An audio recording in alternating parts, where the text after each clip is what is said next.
नमस्कार मित्रांनो, लाडक्या बहिणींसाठी अतिशय आनंदाची बातमी आहे। शिंदेंनी मोठी घोषणा केली आहे। शपथविधी अगोदरच 2100 रुपये आता लाडक्या बहिणींच्या खात्यामध्ये जमा व्हायला सुरुवात झालेली आहे। आज 5 डिसेंबर आहे आणि 2100 रुपये हे खात्यामध्ये जमा झालेले आहेत। आता चेक करायचं आहे बघा, नवीन यादीनुसार तुमचं नाव त्या यादीमध्ये आहे का हे कसं बघायचं हे सांगतो आहे। आणि याच यादीतील महिलांना आज पैसे बँकेमध्ये जमा झालेले असतील किंवा जमा झालेले व्हायला सुरुवात झालेली आहे बघा पोस्टामध्ये। आणि याच 10 बँका असतील बघा, मी जे सांगतो यादी आपण तुम्हाला दाखवणार आहोत। याच 10 बँकेत पैसे आणि याच 12 जिल्ह्यात आज वाटप होणार आहे बघा। तुमची जी यादी आहे ती यादी कशावर आहे तर अर्ज पडताळणीवर आहे।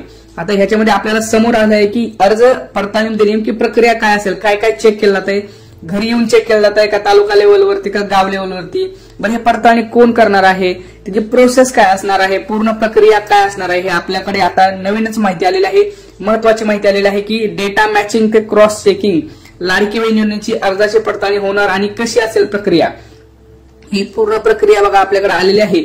आणि ह्या प्रक्रियेनुसारच ही नवीन यादी आलेली आहे आणि ही यादी टप्प्याटप्प्याने येत आहे। काय आज काही महिलांचे नाव असतील, दुसऱ्या तुमचं नाव आहे की नाही आजच हे कसं चेक करायचं, कारण हे कसं करणार आहे, एक तर तुमच्या जिल्ह्यावरून आणि तुमची जी बँक आहे या बँकेवरून तुम्हाला समजणार आहे की आपलं नाव आज ते म्हणजे असणार आहे का।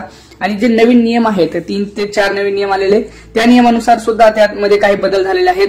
आणि अर्ज पडताळणीमध्ये वेगवेगळे नियम आहेत।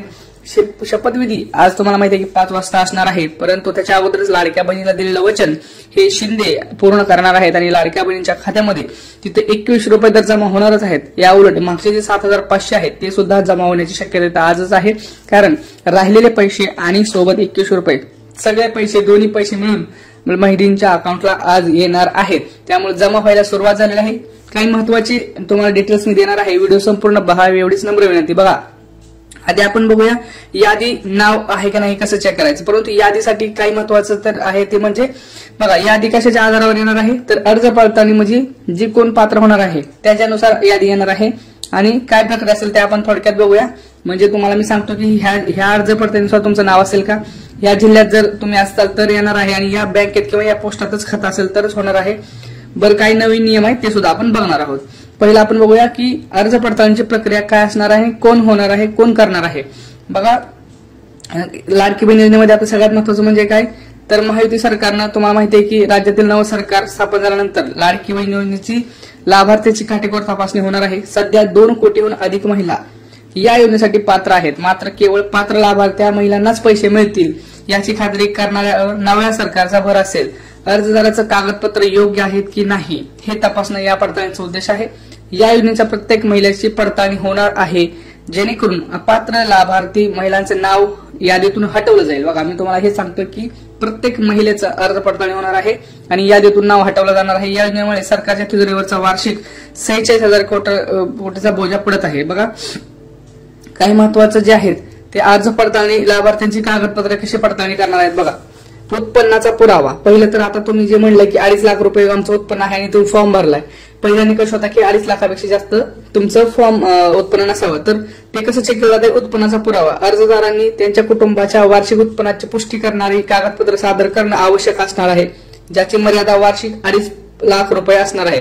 तुम्हाला आता उत्पन्नाचा पुरावा द्यावा लागणार आहे। कोण कुठं द्यायचा आहे हे सांगतोय, तुमच्या घरी कोण येणार आहे हे सांगतोय, तुमच्या गावामध्ये कोण येणार आहे हेही तुम्हाला सांगणार आहे। आयकर प्रमाणपत्र, बघा इन्कम टॅक्सचं प्रमाणपत्र, लाभार्थ्यांच्या वैधता तपासणीसाठी अर्जाची छाननी केली जाईल।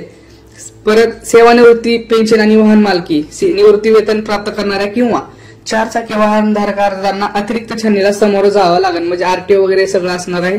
लँड ओनरशिप, कोणाची जागा असेल बघा 5 एकरपेक्षा जास्त जमीन असेल असणाऱ्या मालक असणाऱ्या महिला या योजनेसाठी अपात्र असतील। आता महिलाच नाही, त्या कुटुंबाचं सांगतो ना, कुटुंबात जर 5 एकरपेक्षा जास्त जमीन असेल तर त्या सुद्धा लाडक्या बहिणीला पात्र नाहीत। एका कुटुंबातील लाभार्थ्याची मर्यादा, एका कुटुंबातील एकाहून अधिक दाव्याच्या समस्यांना सोडून प्रति कुटुंब फक्त 2 महिलांना लाभ दिला जाईल। परंतु झालंय असं की निवडणुकी अगोदर सगळ्याच महिलांनी फॉर्म भरलाय, घरात जॉईंट फॅमिलीमध्ये 5 महिला असतील तर 5 महिलांनी फॉर्म भरलाय आणि सगळ्यांनाच लाभ मिळालेला आहे। त्यामुळे ही तर त्याची सुद्धा छाननी होणार आहे, अतिरिक्त लाभ कोणालाही देण्यात जाणार नाही। बघा आता कशी असेल तपासणी प्रक्रिया, आता तपासणी प्रक्रिया मी तुम्हाला सांगतो कशी असेल। प्रक्रियेची अचूकता आणि पारदर्शकता सुनिश्चित करण्यासाठी सर्व अर्जदार ज्यांनी आधीपासून लाभ मिळाले आहेत त्यांना तपासणीच्या अनेक टप्प्यातून जावं लागेल। तपासणी प्रक्रियेत अनेक प्रमुख टप्पे कसे होणार, तपासणी कशी काय काय टप्पे असतील बघा। पहिलं म्हणजे काय कागदपत्राचं क्रॉस व्हेरिफिकेशन तपासणी केली जाईल। तुमचं कागदपत्र व्यवस्थित आहे की नाही हे क्रॉस चेक केलं जाईल. कुठं केलं जाईल मी सांगतो, कोण करणार आहे सांगतो, पण प्रक्रिया जाणून घ्या.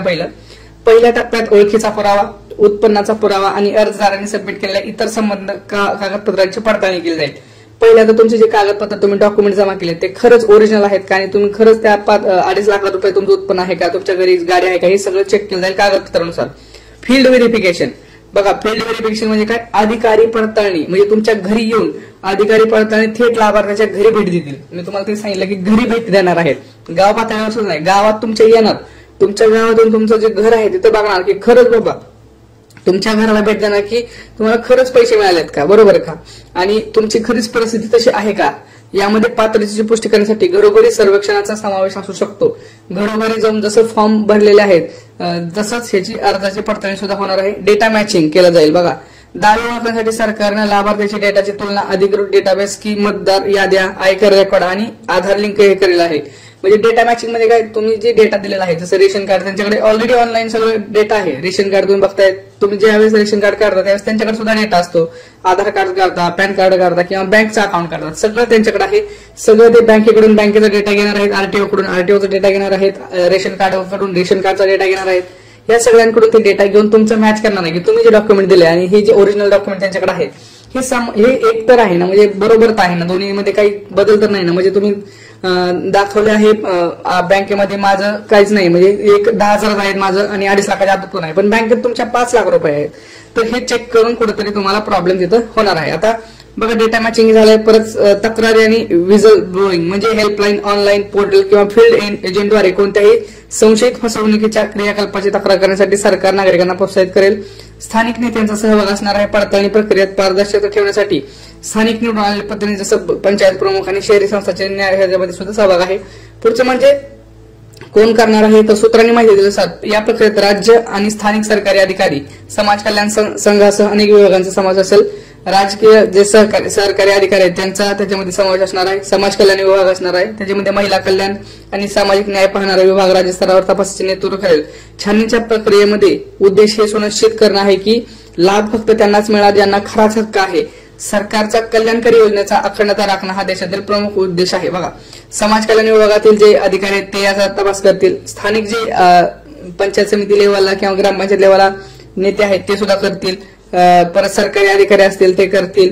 तुमच्या घरी येऊन ही तपासणी होणार आहे. त्यामुळं सगळ्यात महत्वाचं आहे की आता इथं काही लाडक्या बहिणींना महत्वाचं म्हणजे यादीमध्ये नाव नसणार आहे. आता मी तुम्हाला यादी जी सांगितली की तुमच्याकडे 4 चाकी आहे काय, 2.5 लाखापेक्षा कमी उत्पन्न आहे का, कोण घरात इन्कम टॅक्स भरत आहे का, कोण दुसऱ्या योजनेचा लाभ घेत आहे का, याच्यामध्ये जर तुम्ही बसत असाल या यादीमध्ये तर आणि तरच तुम्हाला या यादीमध्ये तुमचं नाव आलेलं आहे आणि ही यादी बँकेला जमा केलेली आहे. आज पैसे तुमच्या अकाउंटला येतील.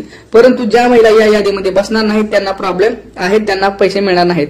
आणि दुसरं रिझन म्हणजे बघा ज्यांचं बँक अकाउंट आधारला लिंक नाही. आता बघा मी ही भरपूर जणांचं चेक केलंय. No bank record is found for this Aadhaar number.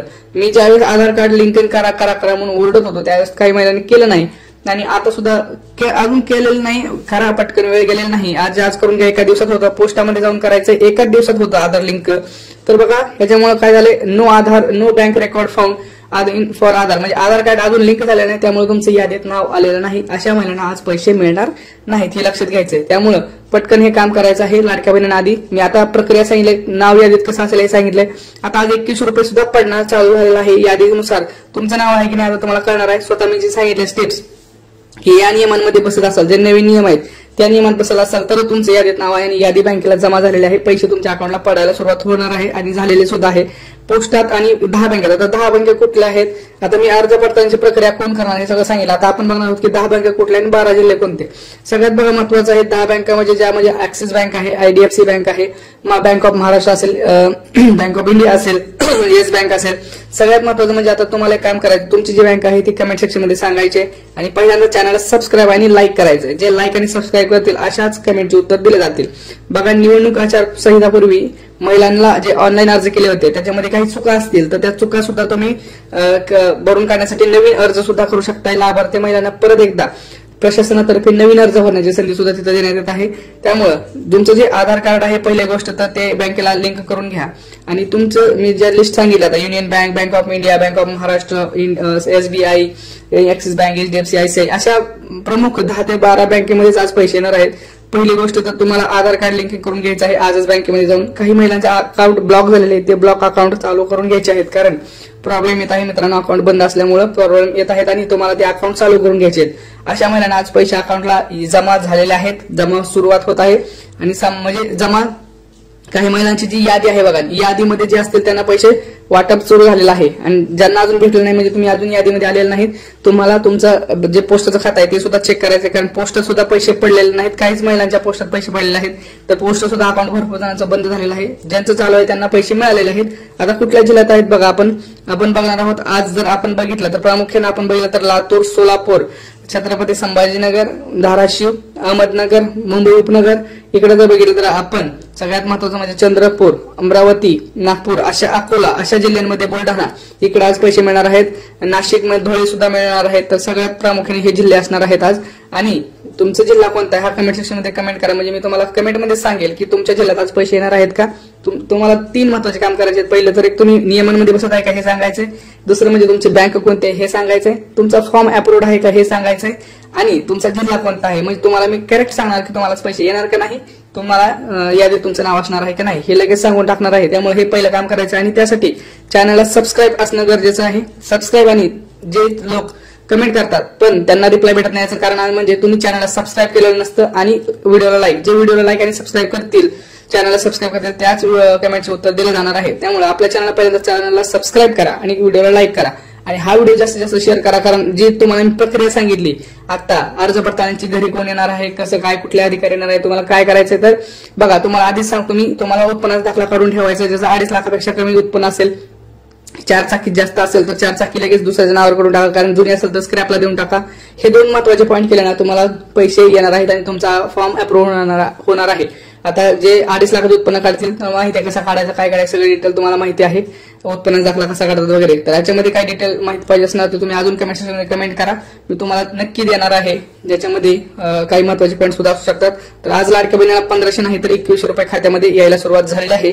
त्यामुळे लाडक्या बहिणीचे अभिनंदन. शपथविधी अगोदरच 5 वाजता शपथविधी आजच पैसे अकाउंटवर पडणार आहेत, कारण शिंदे यांनी मोठी घोषणा केलेली आहे. आता ते उपमुख्यमंत्री म्हणून सध्या काम करणार आहेत. आता त्यांची शपथविधी आज होणार आहे. पण कोणाला वाटतं की शिंदे हे मुख्यमंत्री व्हायला पाहिजेत, कारण तेच लाडके बहिणीचे भाव आहे असं कोणाला वाटतं त्यांनी कमेंट सेक्शन मध्ये कमेंट करा. काही प्रश्न असतील नक्की विचारा. भेटूया पुढच्या व्हिडिओमध्ये. तोपर्यंत जय महाराष्ट्र.